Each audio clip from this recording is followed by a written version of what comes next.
സ്വതന്ത്രാവകാശ ഭൂമി വിൽക്കില്ലെന്ന ഉറപ്പ് ടീകോം രേഖാമൂലം തരികയാണ് വേണ്ടതെന്ന് മന്ത്രി എസ് ശർമ്മ. ഇക്കാര്യം ചർച്ചയിൽ പറയുകയും വേണം. സ്മാർട്ട് സിറ്റി പദ്ധതി പ്രദേശത്ത് നൽകുന്ന സ്വതന്ത്രാവകാശ ഭൂമി വിൽക്കില്ലെന്ന ടീകോമിന്റെ പ്രസ്താവനയോട് മനോരമ ന്യൂസിനോട് പ്രതികരിക്കുകയായിരുന്നു അദ്ദേഹം. സ്വതന്ത്ര അവകാശ ഭൂമി സംബന്ധിച്ച് കരട് കരാറിനപ്പുറം സർക്കാർ പോകില്ലെന്ന് മന്ത്രി എസ് ശർമ്മ വ്യക്തമാക്കി. മാസ്റ്റർ പ്ലാന് ശേഷം പരിഗണിക്കേണ്ട വിഷയം ഇപ്പോൾ ഉന്നയിക്കുന്നത് ശരിയല്ലെന്നും എസ് ശർമ്മ ചെറായിൽ പറഞ്ഞു. ഫ്രീ ഹോൾഡിനെ സംബന്ധിച്ച് നമ്മുടെ ഫ്രെയിംവർക്ക് എഗ്രിമെന്റിൽ പറഞ്ഞിട്ടുണ്ട്, അതുമല്ല ഗവൺമെന്റ് നിൽക്കുന്നത്. അത് അങ്ങോട്ടും ഇങ്ങോട്ടും വ്യാഖ്യാനിക്കാനുള്ളതല്ല. അത് മാസ്റ്റർ പ്ലാനിന് ശേഷമാണ്, അത് ഡെവലപ്മെന്റ് പ്ലാനിനോട് കണക്റ്റഡ് ആണ്. ഈ കാര്യം ആവർത്തിച്ച് ഗവൺമെന്റ് വ്യക്തമാക്കിയിട്ടുണ്ട്.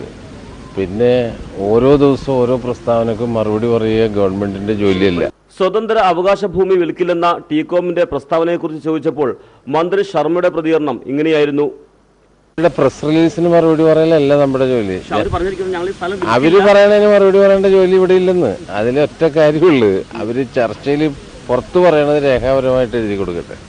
എന്നാൽ സ്വതന്ത്ര അവകാശ ഭൂമി വിൽക്കില്ലെന്ന കാര്യം രേഖാമൂലവും അല്ലാതെയും നിരവധി തവണ സർക്കാരിനെ അറിയിച്ചിട്ടുണ്ടെന്ന് ടീകോം അധികൃതർ വിശദീകരിച്ചു.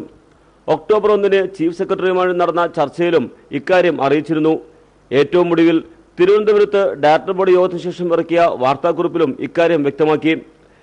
സർക്കാരിന്റെ ആശങ്ക മനസ്സിലാക്കുന്നുവെന്നും സ്വതന്ത്ര അവകാശ ഭൂമി റിയൽ എസ്റ്റേറ്റ് ആവശ്യങ്ങൾക്കായി വിൽക്കില്ലെന്ന് രേഖാമൂലം ഉറപ്പു നൽകാൻ തയ്യാറാണ് എന്നുമായിരുന്നു പ്രസ്താവനയുടെ ചുരുക്കം.